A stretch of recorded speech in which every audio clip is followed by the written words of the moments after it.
ओम शांति. Good morning. બધા fresh છો? चेहरा बताता है. दुनिया में कहते हैं ना, आज किसी का चेहरा देखा, कौन सा चेहरा देखा जो सारा दिन बिगड़ गया. तो हमें भी रोज़ अपना आईने में चेहरा देखना है कि मेरा चेहरा तो ऐसा नहीं है कि दूसरे का दिन बिगड़ जाए. दूसरों को कहना तो बहुत अच्छा है ना. और चेहरा जो अंदर चलता है ना, वो बाहर आता है. अगर दुनियावी चीज़ें चलेगी तो आईना बता देगा कि सीरियस, टेंशन. तो योग भी करते हैं ना, तो टेंशन वाला ही चेहरा रहेगा. इसीलिए अंदर का चिंतन बदलेगा तो चेहरा भी बदल जाएगा. तो हमने कल बताया था कि ये जो हमारे 7 चक्र और 7 हमारे गुण, 7 मुख्य अंग और 7 रंग, ये सब एक दूसरे से जुड़े हैं. और ये चक्र के साथ जो नाड़ियाँ हैं, 3 नाड़ी, और इसमें से 72,000 नाड़ी. तो मैंने बताया था कि ये शरीर अन्नमय कोश से बनता है. उसको अन्न चाहिए क्योंकि तत्व का बना है. लेकिन अंदर की जो चीज़ें हैं उसको एनर्जी चाहिए. दुनिया में शरीर के अंदर की चीज़ों को, स्थूल को देखने के लिए मशीनरी बनी है, लेकिन आत्मा की चीज़ों को देखने, सूक्ष्म शरीर की चीज़ों को देखने के लिए कोई मशीनरी नहीं है. उसके लिए खुद को आत्मा के अंदर जाना सीखना पड़ता है, तब उसका अनुभव होता है. तो जो अन्नमय कोश है वो अन्न से बनता है. ये शरीर तैयार होता है, लेकिन इस शरीर को चलाने वाली जो चीज़ है ये प्राणमय कोश, एनर्जी. अभी ये एनर्जी को पहुंचाने वाली चीज़ है, वो है नाड़ियाँ. उसमें 3 नाड़ियाँ जो 3 प्रकार की एनर्जी क्रिएट करती है. विचारों से, दुनियावी विचारों से नेगेटिव एनर्जी उत्पन्न होती है. आत्मा का चिंतन से पॉजिटिव एनर्जी उत्पन्न होती है. और जब हम न्यूट्रल हो जाते हैं तो बीच की सुषुप्ना नाड़ी एक्टिव होने से बाबा की लाइट आना शुरू हो जाती है, उसकी शक्तियाँ आती है. इसीलिए आज कहा ना, साक्षी दृष्टा हो जाओ. सब किनारा अभी छोड़ दो. तो ये किनारा कब छूटेगा? हम हलवा बनाते ना, शीरा, तो क्या होता है, जब तक घी अलग नहीं हुआ है तब तक लोट और घी बीन्स के हलवा तैयार नहीं हुआ, तब तक चिटके रहेंगे. लेकिन जैसे ही हलवा तैयार हुआ, घी, तो हमारा भी ऐसा है. जैसे ही हमारी अवस्था बनती है, अटैचमेंट टूटता जाता है, अलग होते जाते हैं. वैराग्य करना नहीं पड़ता, वैराग्य स्वतः हो जाता है. उसके लिए सिर्फ धारणा की मेहनत करो, चक्र को ऊपर ले जाओ, एनर्जी अनाहत तक पहुँचेगी, वो नेचुरल अवस्था बन जाएगी. तो ये 3 नाड़ियाँ से ही एनर्जी उत्पन्न होती है. और फिर वो नाड़ियाँ उसके द्वारा 72,000 तक पहुँचती है और एक सेल्स और अंगों को वो एनर्जी मिलती है. जहाँ 2 एनर्जी नेगेटिव और पॉजिटिव का कनेक्शन होता है, क्रॉस होती है 7 चक्र के यहाँ, उसको चक्र कहते हैं. और वो चक्र में जब खिंचातान होती है तब पाप कर्म ब्लॉकेजेस होते हैं. और जब ब्लॉकेजेस होते हैं तब प्रॉब्लम और बीमारियाँ आती है. ब्लॉकेजेस का अर्थ ही है पाप कर्म, नेगेटिव एनर्जी.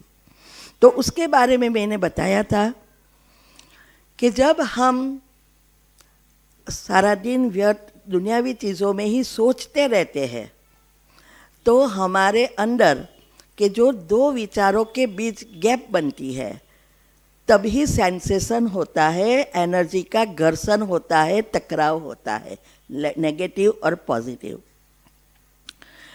तो जब हम व्यर्थ सोते हैं तो गैप बढ़ती नहीं है, कम होती है, उसकी सेंसेशन भी फीलिंग नहीं आती। लेकिन जब हम पॉजिटिव सोचते हैं तो एक गैप बढ़ती जाती है। तब हमारे अंदर जो एनर्जी है और टकराव होने से, घर्षण होने से हमारी सुषुप्ना नाड़ी एक्टिव होती है। लेकिन जब हम नेगेटिव व्यर्थ सोचते हैं तो हमारी सांसों की रिदम, उससे जो एनर्जी उत्पन्न होती है वो रिदम, और बाबा की ब्रह्मांड में जो एनर्जी फैल रही है उसकी रिदम में तफावत आ जाता है। तो वहाँ उस चक्र के यहाँ जो एनर्जी को प्रोसेस करती है वो चक्र में खिंचातान होती है, क्योंकि हमारी फास्ट उनकी स्थिर। तो जब ये घर्षण होता है वहाँ ये चक्र अच्छी रीति नहीं घूमता, शरीर में एनर्जी नहीं पहुँचती, वहाँ नेगेटिव एनर्जी के कारण वो ब्लॉकेजेस, वो है संचित पाप कर्म। तो अवगुण से ही ये नेगेटिव एनर्जी उत्पन्न होती है। तो अभी बाबा हमें सिखा रहा है कि ये सब ब्लॉकेजेस खोलने की सिंपल विधि बताई बाबा ने। दुनिया में तो कहते हैं मूलाधार से जाओ, ऊपर जाओ, वो जो मंत्र बोलते हैं, लेकिन किसी की खुलती नहीं है। और इसीलिए ऊपर से नीचे से ऊपर कहते हैं।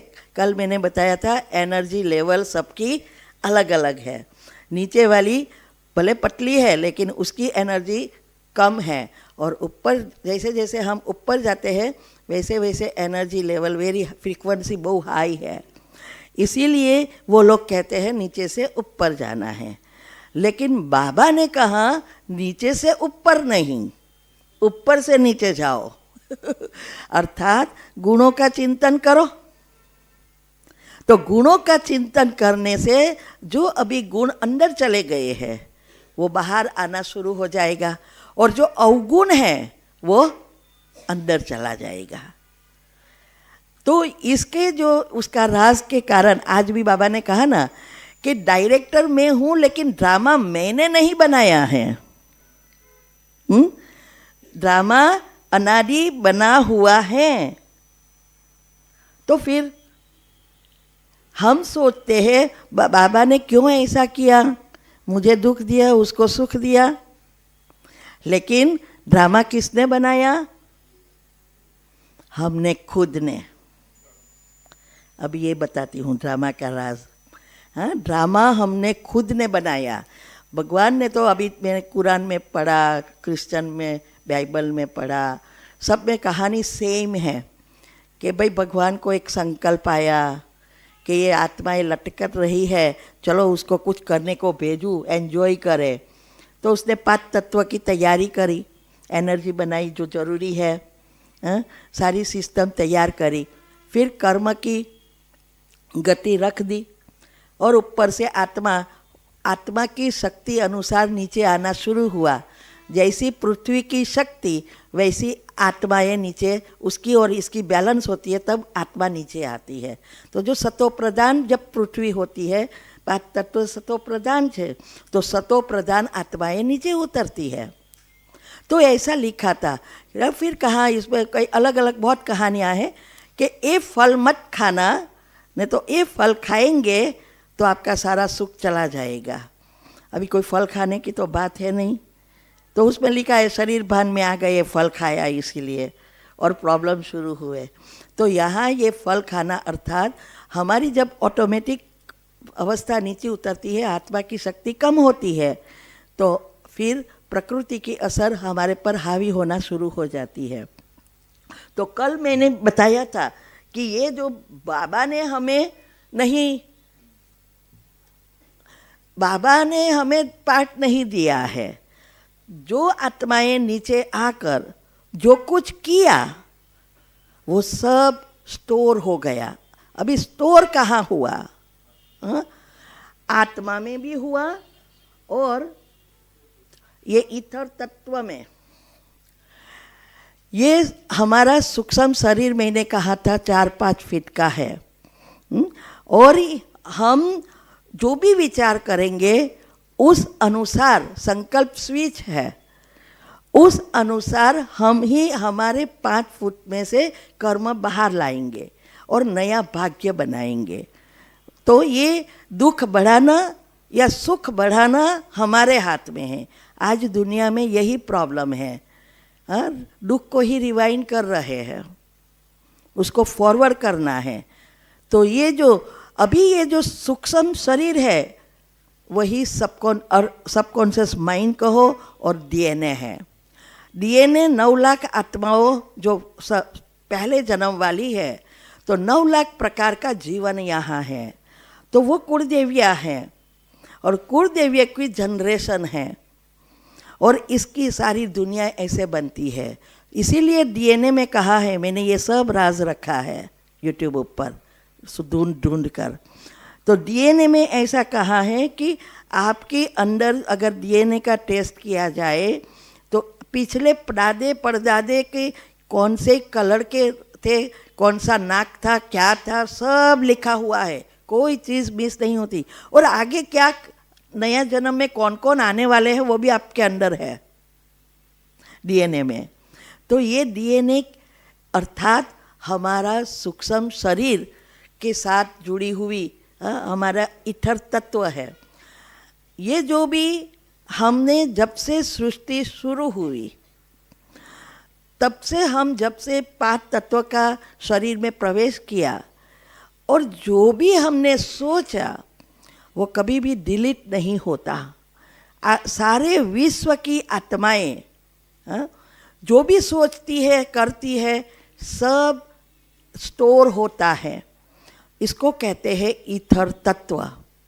ये एक छत्ता तत्व है और इसमें सब कुछ स्टोर है। हम आत्माएं सारी गुणों की शक्ति बनाकर ऊपर चली जाएगी, वो आत्मा की शक्ति बनकर साथ में जाएगी। लेकिन जो हमने सोचा आत्मा बनने के लिए या कर्म किया वो सब ईथर तत्व में ही रहेगा।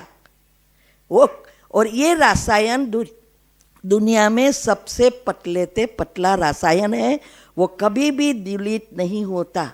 सारा दुनिया डिलीट विनाश हो जाएगी लेकिन ये ईथर तत्व समाप्त नहीं होगा। इसको कहते हैं ड्रामा। तो ये जब जैसे ही फिर हम आत्मा नीचे आएगी और हमने जो भी किया पहले जन्म से पृथ्वी के 5 तत्व के साथ जुड़ेंगे तो समय, स्थल और गुरुत्वाकर्षण से हमारे साथ वे वाइब्रेशंस के रूप में जुड़ते जाएंगे, कैसेट बजती जाएगी। तो ये जो संचित कर्म भस्म करना अर्थात हमारे जो भी 4 फुट में कर्म है वो सबको ईथर तत्व में विलीन कर देना। भस्म कभी नहीं होते लेकिन विलीन करना। भक्ति मार्ग में जब हम बाधा मानता करते थे तब जो फल मिलता था उससे विनाश नहीं होते, विकर्म विलीन नहीं होते, हमारे अंदर ही थोड़े समय के लिए खिंच जाते। इसीलिए कर्म की गति में कहा है कि भक्ति से कर्म भस्म नहीं होते हैं, वो हट जाते हैं। फिर से उसको जब वो तैयार पककर होता है फिर से आपको एक्यूमुलेट होकर वापस आते हैं। लेकिन उसमें बताया है ज्ञान योग से, अग्नि से वो हिसाब किताब मूल से समाप्त हो जाता है। तो ये ईथर तत्व में वो साइड में चला जाता है। जब हम योग करते हैं, निराकार से जुड़ते हैं और उसकी शक्ति आती है तब ये विलीन होता है। जो मैंने कल बताया था कि धीरे धीरे धीरे आपकी दिनचर्या मनचर्या सेट करेंगे, योग एक गुण पर करेंगे, चक्र मुद्रा से और सांसों के साथ जुड़ेंगे तो चक्र जल्दी खुलेंगे। और जैसे जैसे आपकी अवस्था बनेगी आप 2 विचारों के बीच गैप बढ़ेगी, धीरे धीरे एक स्वमान में स्थित हो जाएंगे।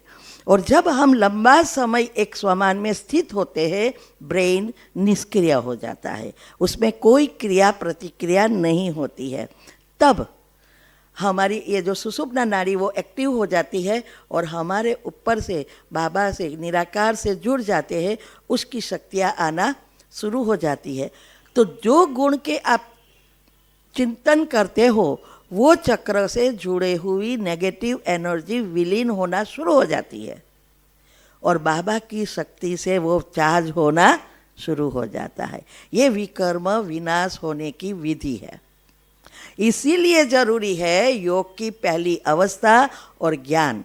ज्ञान होगा तभी योग लगेगा और योग लगेगा तब ये ज्ञान के गहराई में जा सकेंगे, मंथन कर सकेंगे। जब तक मंथन नहीं करेंगे तब तक राज बाहर नहीं आएंगे। अगर हम 24 घंटा भी इस मुरली के बारे में मंथन करके लिखना चाहें ना तो भी कम पड़ता है, इतने सारे राज होते हैं। लेकिन हम सुन लेते हैं, आगे कुछ करते हैं, सुनकर समझना, समझकर बुद्धि में धारण करना और स्वरूप में लाना, तब हमारे संस्कार परिवर्तन होते हैं। हम पहला कर रहे हैं, सुनना, पढ़ना, ये वीडियो देखी, ये वीडियो, लेकिन पिछले 3 तो नहीं कर रहे हैं। तो ये जो है हमारा पुरुषार्थ अभी यही है, ईथर तत्व में वापिस विलीन कर देना। तो जैसे जैसे आप ये करते जाएंगे आपके कर्म सारे खींचते आएंगे, क्योंकि हम बाबा के बच्चे जो बनते हैं उसके तो ऊपर के भी 50% बैटरी डाउन हुई तो वो भी हमें चार्ज करना है ना, हमारा सूक्ष्म कर्म तो है। लेकिन जब तक पुण्य था तब तक वो जमा रहा। जैसे पुण्य खत्म हुआ और फिर पाप और पुण्य का खाता बनना शुरू हो गया, तो हम अनाहत तक जब पहुंचते हैं तब हमारा नीचे के तो हो गए, अभी ऊपर के ब्राह्मणों के बीच में ज़्यादा आएगा। जो अभी चल रहा है, हर एक जगह पे चल रहा है। इसीलिए ये नॉलेज है तो आप देखते हुए नहीं देखना, सुनते हुए नहीं सुनना, ये अवस्था बनाकर आगे बढ़ सकेंगे, वरना हम भी फिर से पाप के भागीदारी बनते हैं। कोई व्यक्ति कुछ भी करे, बोले, हैरान करे, कुछ भी करे या कोई ऐसी हरकत भी करे, जब तक हम उसके बारे में चिंतन नहीं करेंगे तब तक हमें उससे जुड़ेंगे नहीं। लेकिन उसकी प्रॉब्लम, उसका व्यवहार, उसका हमने चिंतन किया, हम भी उससे कर्म में जुड़ गए, हमारे भी उसके साथ भागीदारी हो गई कर्म में। इसीलिए देखते हुए नहीं देखो, सुनते हुए नहीं सुनो। तो ये सारा राज ये 6ठा तत्व का है। और वो 6th तत्व आकाश तत्व से जुड़ा है। आकाश तत्व सारे ब्रह्मांड में और हमारे शरीर में है, तो यह भी हमारे साथ भी घूमता है और ऊपर आकाश तत्व की तरह स्थिर भी होती है। और उसके साथ ऊपर दूसरे डायमेंशन है, वही पॉजिटिव है फिर नेगेटिव बनते हैं। तो ये 10 डायमेंशन है क्या, ये सब चीज़ें जानने की इसीलिए ज़रूरत है। जितनी बातें आप अच्छी रीति समझेंगे उतना आपका नशा चढ़ेगा, और जब नशा चढ़ेगा तो निश्चय बढ़ेगा, और निश्चय बढ़ेगा तो योग लगाना नहीं पड़ेगा, योग नेचुरल लगना शुरू हो जाएगा।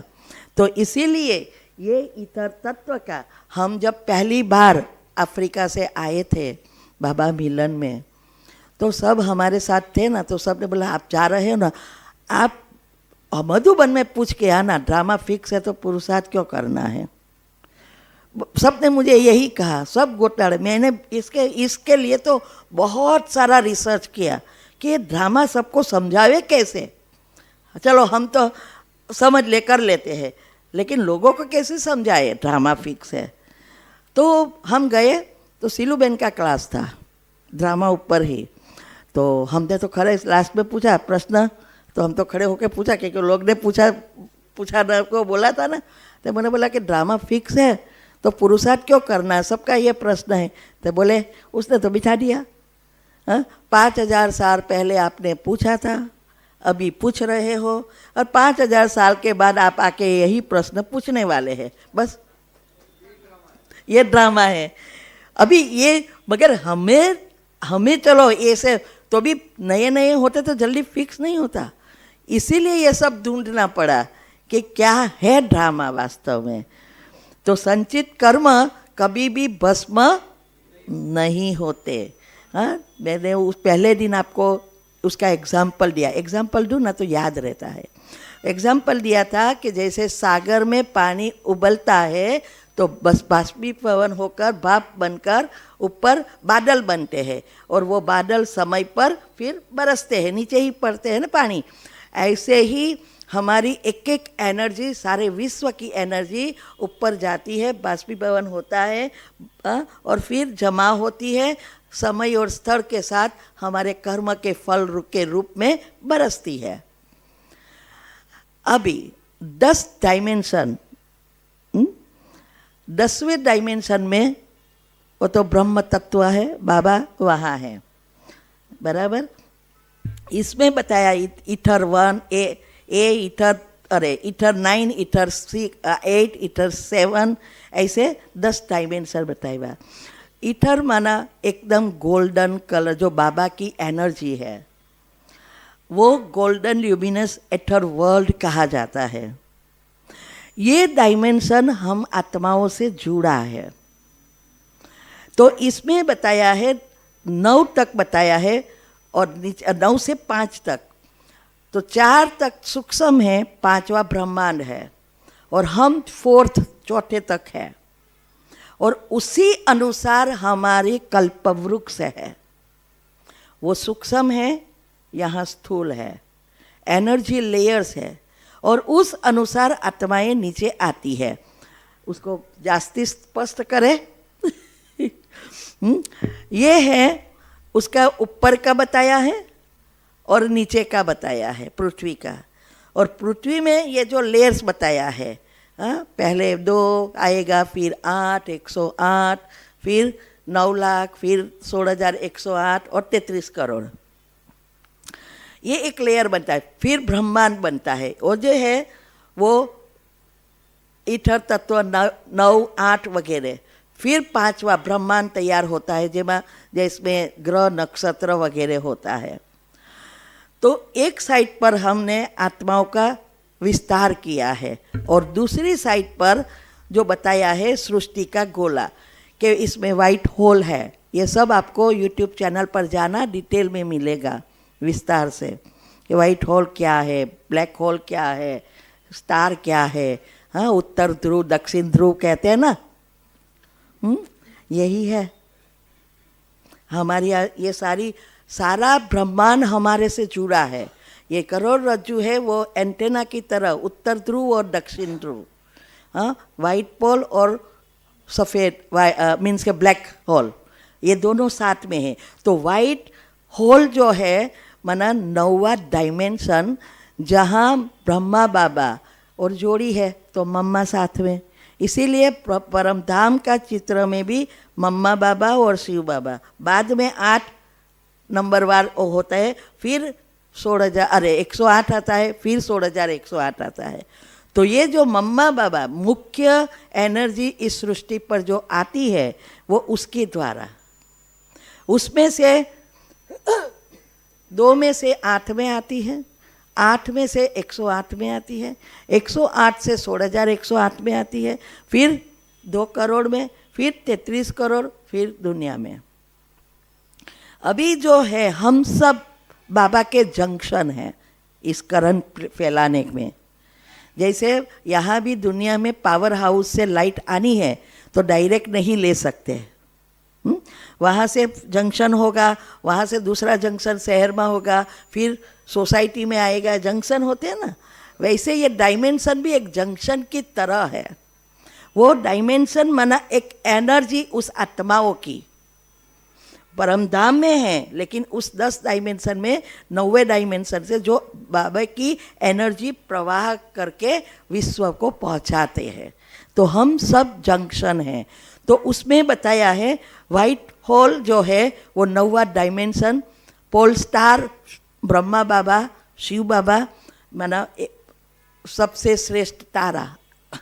9 लाख में भी जो कहानी है शास्त्रों में, 9 लाख सितारा तारा जो ब्रह्मांड में है, आकाश में, उसमें जितना हम चंद्र के नज़दीक है उसकी लाइट पावरफुल है। दूसरे कई चमकते हैं, कई नहीं चमकते, ऐसे होते ना, 9 लाख सब चमकते नहीं है। तो उस अनुसार ही यह बताया है। तो अभी जो है ये और विस्तार में खुला दिखाई दे ऐसा। इसमें बताया है शिव बाबा, फिर ब्रह्मा सरस्वती, फिर 14 अष्टरत्नों, ऐसे एक जोड़ी तो ब्रह्मा बाबा मम्मा, दूसरी 7, जिसको शास्त्रों में सप्त ऋषि कहा है, जो सतयुगी 8 महाराजा महारानियाँ, जिससे सारा विश्व चलेगा। उसके संकल्प से दिन रात सब होगा, उसके हाथ में कंट्रोल, सबके हाथ में संकल्प शक्ति सबकी तेज होगी, वही वहाँ आ सकेंगे, बाकी आ ही नहीं सकेंगे। लेकिन जो सृष्टि का कंट्रोल है वो महाराजा महारानी के पास ही होगा। अगर सबको दे दिया तो एक कहे रात करो तो दूसरों कहे दिन करो, भाई अभी टाइम बाकी है, मेरा काम बाकी है। इसीलिए कंट्रोल एक ही जगह पे दिया है बाबा ने। फिर खुद के चलाने के लिए कंट्रोल सबके पास होगा। तो ये है। फिर बताया है धर्म पिताए, उसके पहले बताया है 108 का लेयर, जो लेयर वाइज होता है। बाद में दूसरे धर्म की आत्माएं, और हर एक धर्म की आत्माओं का खुद का सेक्शन। तो ये सारी, और जैसी सृष्टि की अवस्था, 5 तत्व की अवस्था, उस अनुसार वो आत्माएं नीचे आती है। तो जब हमारी 33 करोड़ आत्माओं की एनर्जी कंप्लीटली डाउन हो जाती है, तब हमारे यहाँ एनर्जी फ्लो नहीं होती है, ऊपर स्थिर, बीच में नेगेटिव एनर्जी आ जाती है। तब बाबा को आना पड़ता है कि अभी इस एनर्जी को फिर से भरो और उससे साथ लेवल करो, और हमारे वाइब्रेशन से 5 तत्व भी पावन बनेंगे, क्योंकि 5 तत्व को दुरुपयोग हमने ही किया और उसको नेगेटिव बनाया। क्योंकि हर चीज़, अगर आप कपड़े का वेस्ट करते हैं तो भी बोझ चढ़ता है, पानी का वेस्ट करते हैं तो भी बोझ चढ़ता है, खाने का वेस्ट, क्योंकि सब चीज़ 5 तत्वों से बनी है। कई बार हम सोचते हम थोड़ा सब दुरुपयोग किया, लेकिन हमने सब नहीं किया, तभी तो तत्व अभी हैरान हो गए, एकदम शक्ति कम हो गई है। तो इसीलिए जैसी आत्मा नीचे उतरती है उस अनुसार दुनिया बनती है। स्वर्ग वाली होगी तो स्वर्ग कहा जाएगा, द्वापर वाली आएगी तो द्वापर कहा जाएगा। उसके आधार से होता है। आजकल नासा ने बहुत रिसर्च किया है। वो लोग जैसे जैसे ऊपर साधन भेजते हैं तो उसकी ध्वनि भी रिकॉर्ड की है। तो उसमें जैसे जैसे ऊपर जाते हैं स्थिर है एनर्जी। वो कहते हैं 10वें में तो वो भी नहीं जा सकते, वैसे 10वां तो एकदम सूक्ष्म है, कोई चीज़ नहीं सकती। आत्मा और परमात्मा की सिर्फ एनर्जी है। तो ये जो भी इन्वेंशन अभी निकल रही है उसका कारण यही है कि अभी वो लोग जा सकते हैं, क्योंकि वो आत्माओं की अभी शक्ति कम हो गई है, उसकी इस लेवल पर पहुंच नहीं सकते आत्माओं की। जब आत्माओं में शक्ति थी, देवी देवताओं में, तो वो लोग की ज़रूरत ही नहीं थी। तो ये रीति से ये सारा सूर्य, फिर सारी विश्व बनता है। तो इसमें मैंने और विस्तार किया कि 10वें डायमेंशन में शिव परमात्मा, 9वें में ब्रह्मा सरस्वती, 8वें 9 और 8 के बीच 7 जोड़ियाँ, फिर 8 और 7 के बीच 108, फिर 16,108, फिर 9 लाख और फिर 33 करोड़। तो 5वां के ऊपर सूक्ष्म वतन, 5वां और 6ठे के बीच में, तो वहाँ 33 करोड़ इकट्ठे होंगे। और जैसे हम बाबा के बच्चे बनते हैं, 7 दिन का कोर्स करते हैं, हमारा सूक्ष्म शरीर वहाँ तैयार हो जाता है। इसीलिए बाबा को पता चलता है कितने तैयार हुए कितने नहीं हुए। शायद देखते होंगे, बाबा के ना बहुत बड़ा टीवी है, तो ये टीवी में शायद देखते होंगे हमारा अभी का शरीर और तैयार शरीर। तो ये जितनी आत्मा में शक्ति ज़्यादा उतना शिव बाबा के नज़दीक, और जितना शिव बाबा के नज़दीक उतना श्री कृष्ण के साथ नज़दीक। उसको सुख ज़्यादा और दुख कम। और जितनी आत्मा में शक्ति कम उतना जन्म भी ओछा, नीचे कम आएंगे, कम सुख भोगेंगे।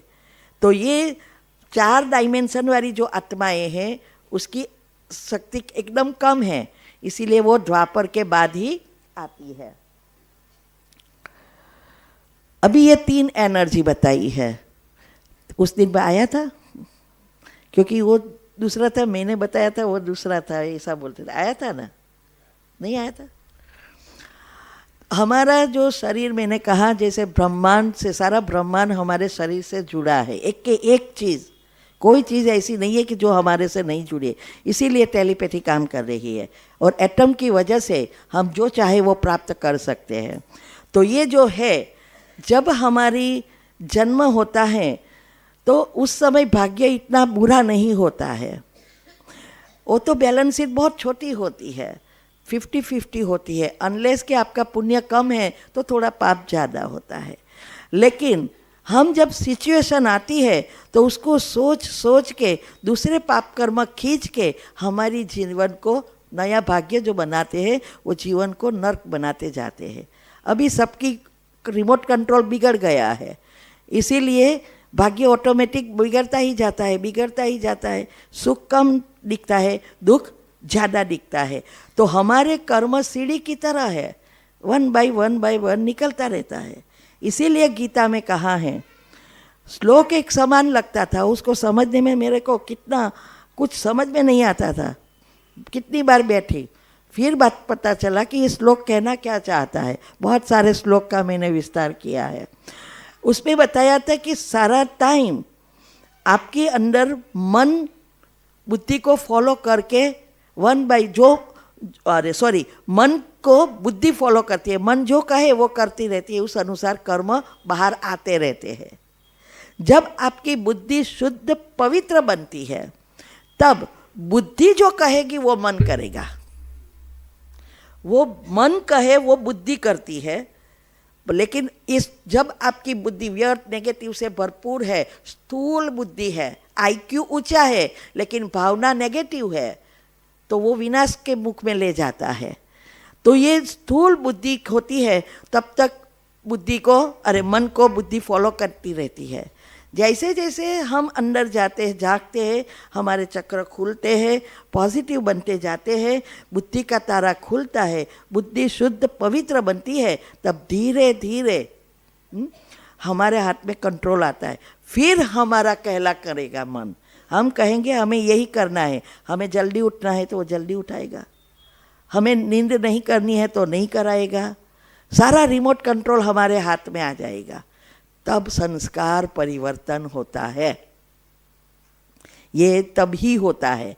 तो इसीलिए अभी ये जो है, कल भी मैंने कहा था, भाग्य या फल भावना से मिलता है, स्थूल चीज़ों से नहीं।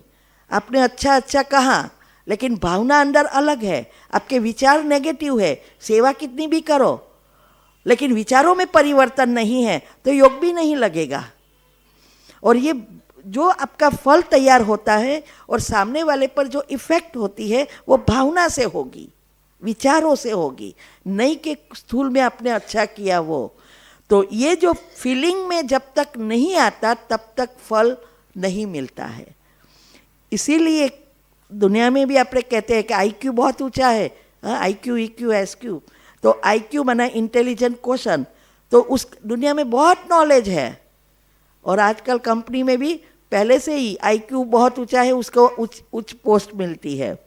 हमारा बॉस था ना, आईक्यू के साथ ईक्यू चेक करता था, तो तब पता चला कि अभी नई सिस्टम में लोग दोनों चीज़ चेक कर रहे हैं। ईक्यू बना भावना का अंक। अगर आपका भावना नेगेटिव व्यर्थ की है तो हमारी अधोगति होती रहती है, हमारी प्रगति नहीं होती और हम नीचे ही गिरते जाते हैं। तो इसीलिए के टेररिस्ट की समान वो लोग कहीं ईक्यू कितना हाई, आईक्यू कितना हाई होता है लेकिन आईक्यू नेगेटिव है।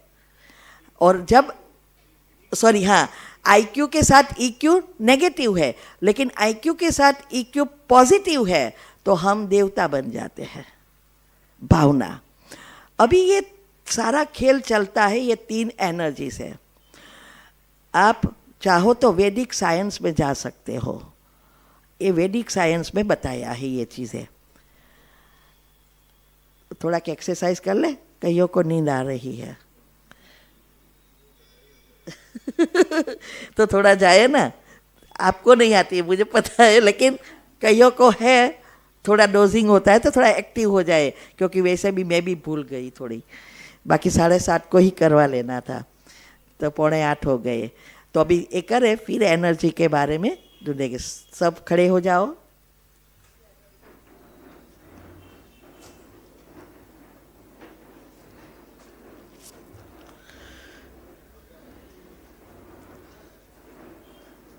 प्रवीणाबेन पानी नहीं लाए?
ओम शांति। फ्रेश हो गए? नींद उड़ गई? आज मैं शाम को ऐसी टिप्स देने वाली हूँ। आपका दर्द की चाबी दूंगी, आपकी नींद की चाबी दूंगी, कैसे एनर्जी प्रवाह होती है। तो सब रात को शाम को आना, अभी नहीं दे रही हूँ। आज सब चाबियाँ मिलेगी, दवाइयाँ भी मिलेगी और चाबियाँ भी मिलेगी कि कैसे हम एनर्जी फ्लो करके उपयोग करें। नींद आती है, आलस्य आता है तो उड़ जाएगा, ऐसी चाबी। ओम शांति। तो बात चल रही थी कि ये जो हमारे कर्म आधारित है हमारे विचारों पर और बुद्धि पर। अगर हम पॉजिटिव सोचेंगे, बुद्धि शुद्ध पवित्र बनेगी, रिमोट हमारे कंट्रोल में आ जाएगा, तब बुद्धि जो कहेगी वही मन करेगा, तब संस्कार परिवर्तन होगा। अभी मन कहे कुछ और, बुद्धि कहे उसका तो मानता ही नहीं है। तो ये है अभी ये जो तीन एनर्जी का जो खेल है, जिसको शास्त्रों में ब्रह्मा विष्णु शंकर कहा, कुंडलिनी चक्र में ईड़ा पिंगला सुषुप्ना नाड़ी कहा, और यही चीज़ साइंस ने ढूंढा, इलेक्ट्रॉन प्रोटॉन और न्यूट्रॉन। ये मैंने कुछ दोहरा नहीं है, सब मैं तो पिक करती हूँ, गूगल में से कर ले लेती हूँ। अभी इसमें क्लियरली बताया है। कई बार हम पूछते हैं कि ब्रह्मा और शंकर कौन है, हाँ? तो यहाँ आपको पता चलेगा कि ये तीन एनर्जी, इलेक्ट्रॉन प्रोटॉन और न्यूट्रॉन, इससे ही एटम बनता है। दुनिया में सबसे सूक्ष्म चीज़, इसके भी और सूक्ष्म है, क्वांटम लेवल पर भी है, लेकिन वैसे स्थूल ये सूक्ष्म एटम है।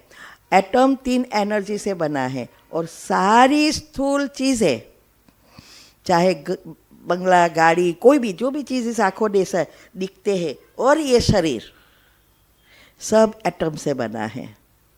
और इसीलिए लॉ ऑफ अट्रैक्शन और टेलीपैथी काम करती है। तो ये जो तीन ऊर्जा, वो कैसे आप राउंड में देख सकते हैं, वो एटम है। हाँ। ओ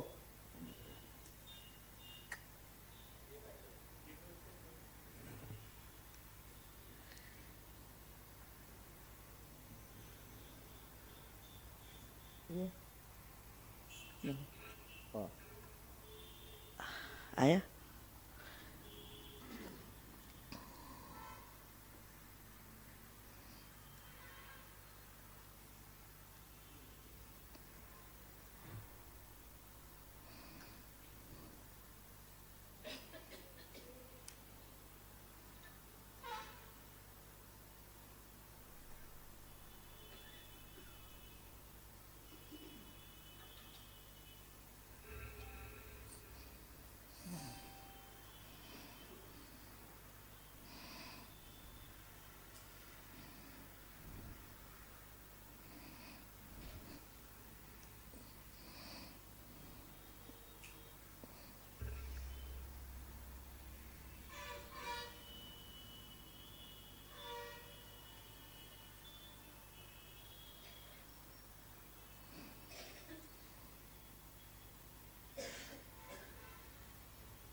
एक काम करो, फिर से करो। Thank you. ओ हाँ।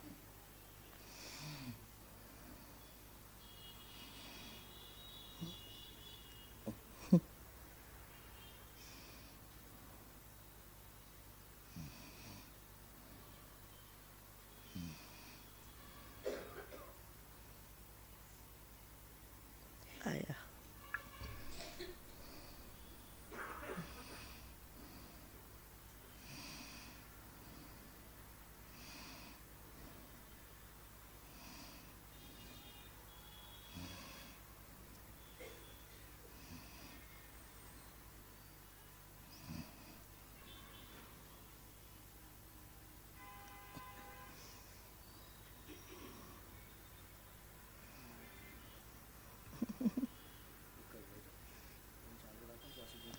हाँ, तो ये जो तीन एनर्जी है, इलेक्ट्रॉन, प्रोटॉन और न्यूट्रॉन, तो जो राउंड में अभी हम जो दिखाने जा रहे हैं वो एटम है, गोल्ड। अभी बीच में आप देखेंगे तो ग्रीन और रेड, प्रोटॉन और न्यूट्रॉन की जोड़ी है। तो बीच में दो है एनर्जी, प्रोटॉन और न्यूट्रॉन, और जो आसपास घूमती हुई दिखाई देते हैं वो इलेक्ट्रॉन नेगेटिव एनर्जी। स्थूल चीज़ों का विचार करने से ये इलेक्ट्रॉन बनते हैं, वो हमारे एनर्जी को ब्लॉक करता है। अगर हमें ब्रह्मांड की एनर्जी चाहिए, बाबा की एनर्जी चाहिए, तो प्रोटॉन उत्पन्न होंगे, प्रोटॉन से ही न्यूट्रॉन जुड़ेगा। इलेक्ट्रॉन ब्लॉकेज करता है। इसीलिए ये एटम में बताया कि पॉजिटिविटी इसीलिए ज़रूरी है। और कल भी मैंने बताया था कि जैसे आपके संकल्प वैसे नए सेल्स बनेंगे।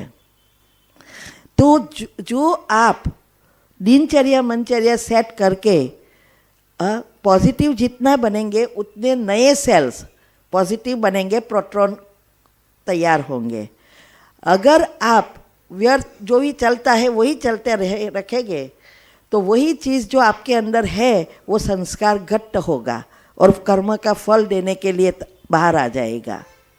इसीलिए विचारों का परिवर्तन करना बहुत जरूरी है, क्योंकि 3000 मिलियन सेल्स मरने हैं और नए बनने हैं।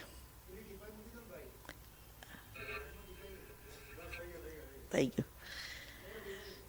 तो ये बताया है कि ब्रह्मा विष्णु शंकर आत्मा मुख्य वन है, वो ब्रह्मा, लेकिन हमारे सब में ये तीन एनर्जी है। मूल सोर्स ब्रह्मा है, क्योंकि बाबा से जुड़ा, ये दोनों की तो जोड़ी है, शिव बाबा और ब्रह्मा बाबा, माना कृष्ण की आत्मा।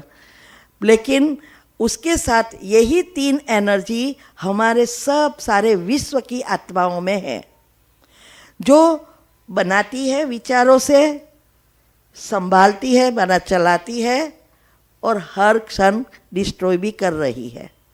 भाग्य बनता है, चलता है और ख़त्म भी होता है, फिर नया भी बन रहा है। तो ये तीन एनर्जी हमारे अंदर भी है और तीनों एनर्जी का बैलेंस करना ही संपूर्ण बनना। इसीलिए पहले दिन मैंने कहा था पवित्रता और पावनता में अंतर है। पवित्रता आत्मा का गुण है और पावनता आत्मा की ऊंची स्टेज है। जो पावन है वही देवता बन सकता है, पवित्र व्यक्ति देवता नहीं बन सकते, क्योंकि पवित्रता में अनेक चीज़ आती है, सिर्फ ब्रह्मचर्य नहीं है। तो इसीलिए ये तीन एनर्जी का ही सारा खेल है। तो मैंने कल शाम को बताया था, कई शाम को नहीं आए होंगे, आए थे सब? नहीं आए थे? कि उस पर मैंने बताया था कल कि ये जो जब आप दुनियावी चीज़ों का चिंतन करते हैं तो इलेक्ट्रॉन उत्पन्न होता है, वे भी जरूरी है, क्योंकि जीवन तो तभी चलेगा ना, एनर्जी और स्थूल चीज़ से ही जीवन चलेगा। नेगेटिव का अर्थ एम नहीं कि आप ना कहो वही नेगेटिव नहीं, एक प्रकार की एनर्जी है। ये भी यहाँ भी लाइट तब आती है जब नेगेटिव और पॉजिटिव एनर्जी का कनेक्शन होगा, तब तक लाइट नहीं आएगी। तो एकली पॉजिटिव भी लाइट कुछ नहीं करेगी, एकली नेगेटिव भी नहीं। ऐसे ही यहाँ भी दोनों जरूरी है, क्योंकि जीवन जीना है। अकेली आत्मा कुछ नहीं कर सकती, नहीं ये स्थूल चीज़ें कुछ कर सकती। तो ये नेगेटिव एनर्जी एक प्रकार की वायर एनर्जी है, करंट है वो। तो जब आप स्थूल विचारों करते हैं तो नेगेटिव इलेक्ट्रॉन उत्पन्न होता है, जब आप पॉजिटिव विचार करते हैं तो प्रोटॉन जो इलेक्ट्रोमैग्नेटिक फील्ड तैयार करता है, और ये दोनों का जब कनेक्शन होता है तो इलेक्ट्रोमैग्नेटिक करंट हमारे बैटरी चार्ज होती है आत्मा की। वो क्योंकि ये दोनों का मिलन सुषुप्ना नाड़ी एक्टिव, सुषुप्ना नाड़ी एक्टिव तो बाबा से हम जुड़ जाते हैं, और वो लाइट उसके पास ही है, इलेक्ट्रोमैग्नेटिक करंट। इससे ही ये जो मेलाटोनिन मैंने कल कहा था, वो हॉर्मोन्स वहाँ से ही आएगा जो हमारी जीवन को चलाता है और शरीर को संभालता है। तो मुख्य बात ही है ये, और उसको चलाने वाली चीज़ ब्रेन के सेल्स, न्यूरो सेल्स। जितने आप खुश, हेल्दी, आपके न्यूरो सेल्स भी हेल्दी बनेंगे। वो हेल्दी खुश बनेंगे तो आपका जीवन भी अच्छा रहेगा। तो ये न्यूरो सेल्स पर ही, इसीलिए कहते हैं ना, सभी चीज़ का रोज आभार मानो ना। सुबह में आपका 2-3 घंटा तो ऐसे ही चला जाएगा, सब ये करना है। बिठाना सिखाओ, हाँ, घर का आभार मानो, फर्नीचर का आभार मानो, व्यक्तियों का आभार मानो, सबका। जितना आप आभार कहेंगे थैंक्स थैंक्स थैंक्स, उतना न्यूरो सेल्स खुश और हेल्दी, और न्यूरो सेल्स हेल्दी, जीवन सुखी। क्योंकि सारा आमदार न्यूरो सेल्स पर ही है, जो ब्रेन का सेल्स है। तो ये ऐसा है। अभी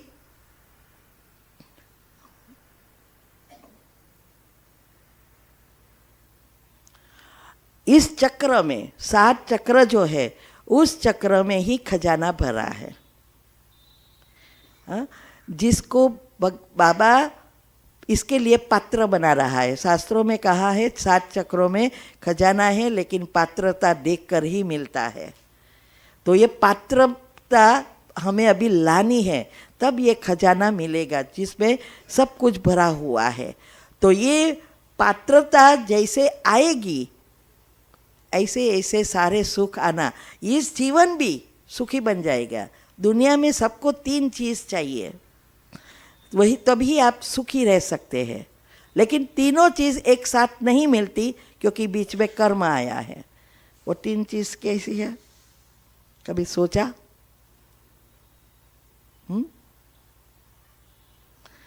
पैसा चाहिए, धन, शक्ति और समय।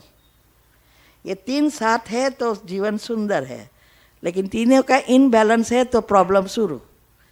अभी छोटे बच्चे होते हैं तो हमारे कर्म अनुसार ऐसा जीवन मिल जाता है जो पैसा नहीं होता है। समय और शक्ति होती है, लेकिन पैसा नहीं होता है।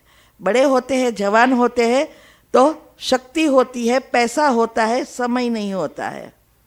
और बूढ़े होते हैं तो पैसा है, समय है, शक्ति नहीं है।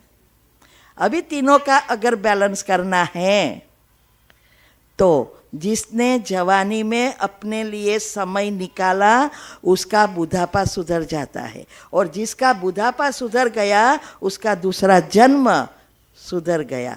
दूसरा जन्म छोटेपन से ही सब, तो बड़े होकर भी ऐसे कर्म बाहर आ जाते हैं। तो तीनों सारी जिंदगी मिलती है। और अभी क्या हो रहा है, जवानी में कोई समय ही नहीं निकालता है। फिर बुढ़ापा होता है तो मन कभी बिठाया होता तो बैठे ना। फिर घर में जब कचकच शुरू हो जाती है तो बच्चे भी क्या कहेंगे, चलो मंदिर में छोड़ के आओ, 1-2 घंटा भगवान का नाम लो तो कुछ अच्छा होवे। और फिर वहाँ जाके बैठेगा क्या मन? हाँ, फिर ओली बन पोली बन देखता रहेंगे, कौन आई है बहनपनी, और ये चलेगा। तो ये जब कोई काम के नहीं रहे तब मंदिर में रखते हैं। बच्चे बच्चे सब बड़े हो जाते हैं बाद में। हाँ, ऐसा ही है ना।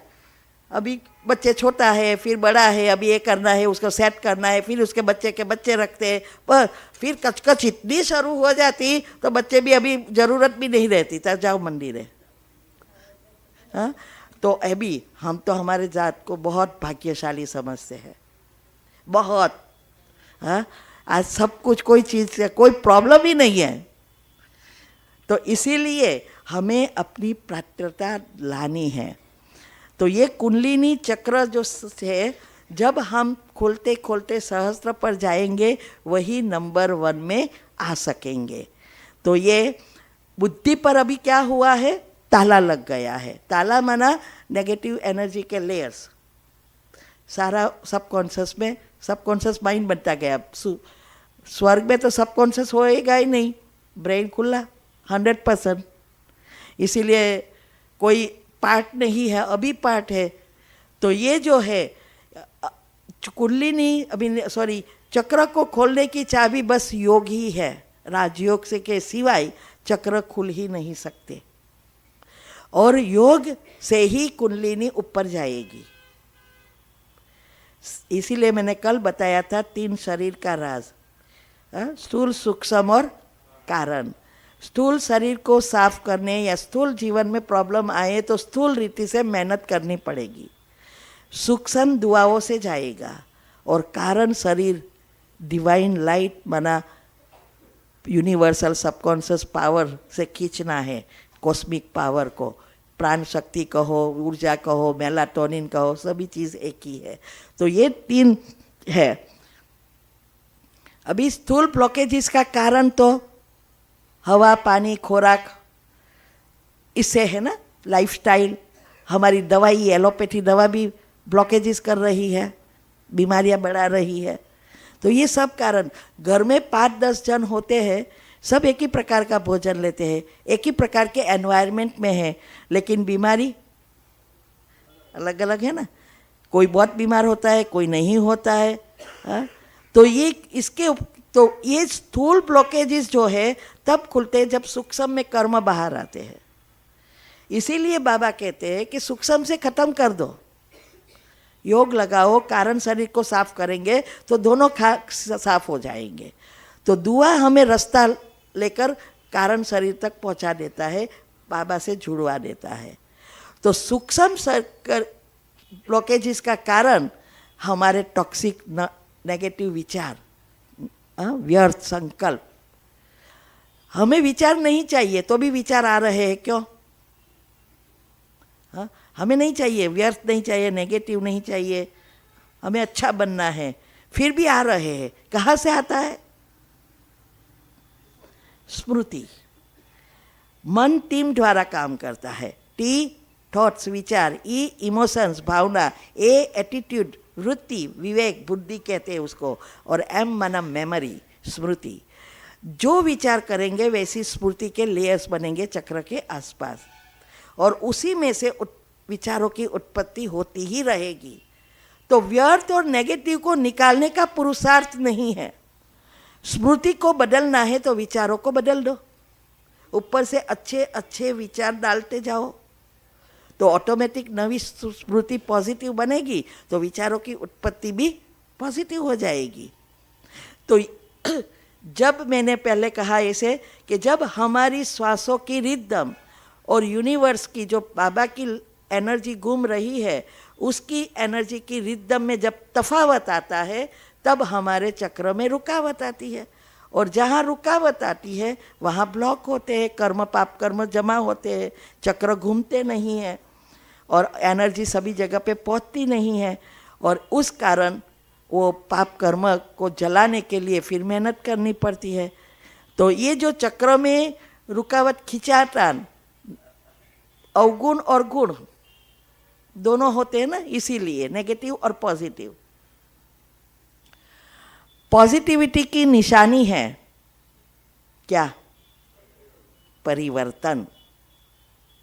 हमारी सारी लाइफस्टाइल बदल जाएगी, कि हमारे संस्कारों में परिवर्तन, क्योंकि सातवें चक्र के लेयर्स बदल जाएंगे। फिर आपको एक कोई भी चीज़, दुनियावी चीज़ अच्छी नहीं लगेगी, ना घूमना फिरना, खाना पीना, कपड़े।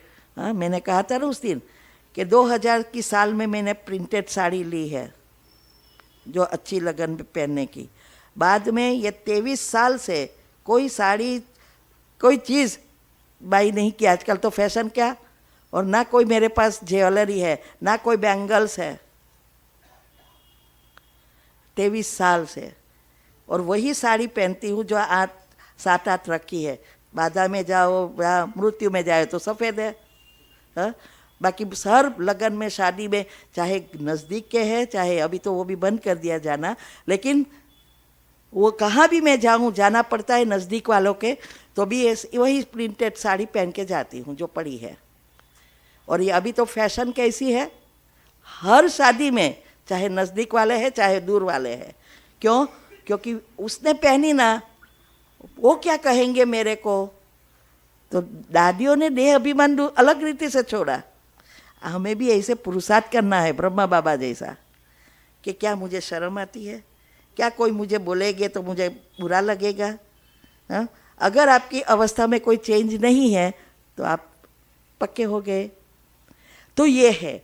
तो सब जब हमारे हाथ में, जब आप ये विधि अपनाएंगे तो सारा कंट्रोल हमारे हाथ में आ जाएगा, रिमोट कंट्रोल। फिर 5 इंद्रियां आप मुरली सुन रहे हैं या कोई बातें सुन रहे हैं, हाथों से काम कर रहे हैं, काम करते हुए देख रहे हैं, पांचों इंद्रियां जैसे मशीनरी बन जाएगी। मन बुद्धि जहाँ टिकाना है वहाँ टिक जाएगा। भले आप गमे ते काम करो, लेकिन मन बुद्धि वहाँ टिकेगी जहाँ आपको टिकाना है, तो याद रहेगा, ये अवस्था बन जाएगी। इसीलिए ये साइंस वाले भी कहते हैं जो मेडिटेशन करता है उसकी पॉजिटिविटी नेचुरल है, उसकी वो जो चाहे, जब चाहे, जहाँ चाहे, जितना समय चाहे मन बुद्धि को टिका कर वो सफलता प्राप्त कर सकता है। तो ये है, कल हम अभी आगे बढ़ेंगे। अभी समय हो गया है, बहन ने 8:15 को बोला था, तो कल, हाँ 8:15 ठीक क्या है? ओ तो यहाँ जो अलग है, कोई नहीं, अभी कमेंट्री रखती हूँ, सब जाने लगे ना, इसीलिए मैंने सोचा सब। ओके, अभी हम एक कमेंट्री कराएंगे, ग्रहों की दशा कैसे समाप्त करनी है, और जो बाबा कहते हैं ना माफ़ी मांगो, दुआएं दो, हाँ, तो इसमें आएगा आपको विजुअलाइज के साथ, हमें विजुअलाइज करना है। तो कैसे विजुअलाइज करें उसको, तो हर चीज़, सांसों को कैसे, तो कल मैंने कहा था कि उसको सांसों के साथ जोड़ो, विचारों को उनके श्वासों के साथ जोड़ के उसके ऊपर मन बुद्धि को एकाग्र करो, और सांस जा रही है, आ रही है, फैल रही है, जैसे जैसे विचार वैसे वैसे आपको विजुअलाइज कर, तब आपकी बुद्धि एकाग्र होगी, उसके ऊपर लॉक लगेगा। साथ साथ मैं मुद्रा का बात कर रही है, मुद्रा जो है वो कल डिटेल में आएगा, वो एक पॉइंट है करंट का। तो जब हम उस चक्र के गुण के साथ उस मुद्रा करते हैं तो हमारा वो चक्र खोलने में मदद मिलती है, करंट होता है ना, तो इसे, तो ये 2 चीज़ से हमें जल्दी जल्दी योग लगेगा। तो जैसी चिंतन वैसा विजुअलाइजिंग करना है। तो ये मैंने 5 स्वरूप का भी बनाया है, 2-4 कमेंट्री का भी बनाया है, और ये ग्रहों की दशा का भी बनाया है। एक आधा घंटा की है, ये 15 मिनट की है, और ये स्वदर्शन चक्र जो है 5 मिनट भी आप पूरा कर सकते हैं, 1 मिनट में भी, आधा घंटे में, 1 घंटे में, और सारा दिन भी बैठ सकते हो उस पर। ऐसा सुदर्शन चक्र है, और इससे ही हमारे विकर्म विनाश होते हैं, मीन्स के पॉजिटिविटी आती है तो विकर्म विनाश करने में मदद मिलती है। तो वो जो चक्र में भी आपको जो स्वरूप है उस स्वरूप ने अपने आप को देखना है, देवी स्वरूप, ब्राह्मण स्वरूप, परमधाम में हमें जो बताया इसे अपने आप को बिठाना है, ऐसे। तो उसकी भी मैंने कैसे विजुअलाइज करे, मन और बुद्धि को एकाग्र करे, तो वो रखेंगे। तो अभी 5 मिनट की रखो कि 15 मिनट की? 5 मिनट की, ओके, कल 15 मिनट की जल्दी रख लेंगे, बराबर। तो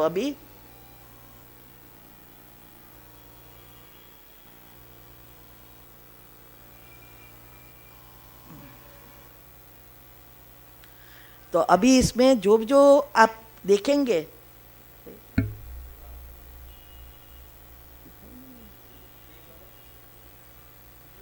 हाँ वीडियो है, तो अभी आपको जिस स्वरूप है उसमें आत्मा, तो आत्मा परमधाम में देखनी है। सतयुग में उसका भी चित्र है, तो अपने आप को श्री कृष्ण के साथ देखना है, या विज़न बनाओ कि आप वो राज्य में बैठे हो 8 में, ऐसा ऐसा। ओम शांति।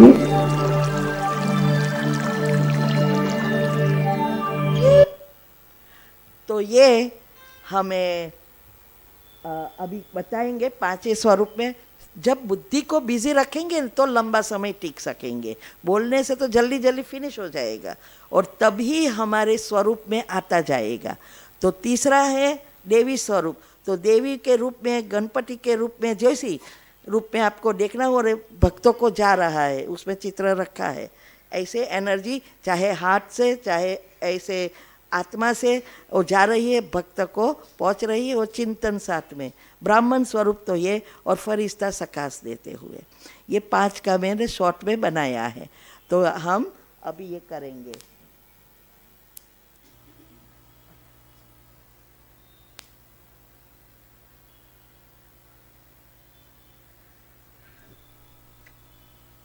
सही चीज जता चला गया।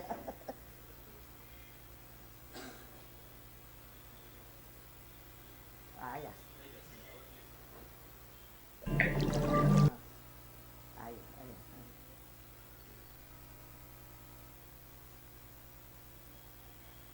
चला गया क्या? यहाँ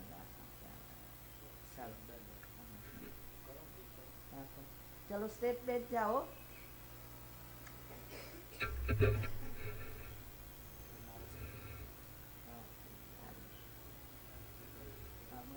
આગળ લેવું છે ખસેડી એન્ડમાં હા ओम शांति। सेंटर बैठ जाओ स्ट्रेट और दो पाँव के बीच जगह रखनी है। ये आत्मा बाप समान निराकारी स्थिति में स्थित हूँ। स्लो करो।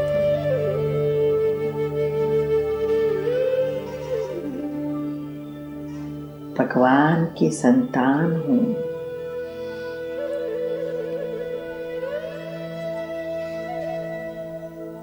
मेरे पिता परमात्मा सर्वशक्तिवान है। उनसे शक्तियाँ निरंतर मुझ आत्मा पर पड़ रही है। मैं मस्त सर्वशक्तिवान संपूर्ण पवित्र आत्मा हूँ। अब मैं सृष्टि के प्रारंभ में सतयुग के आदि में मैंने श्री कृष्ण के साथ साथ जन्म लिया है। उनके राज्य में हम सुख ही सुख भोगते हैं। द्वापर से मैं मंदिर में विराजमान दुर्गा हूँ। सभी भक्तों की मनोकामना पूर्ण करने वाली मैं शिव शक्ति माँ अम्बा हूँ। सभी भक्तों का कल्याण हो रहा है। हर मनोकामनाएं पूर्ण हो रही है। मैं संगम योगी सर्वोत्तम कुल में सर्वश्रेष्ठ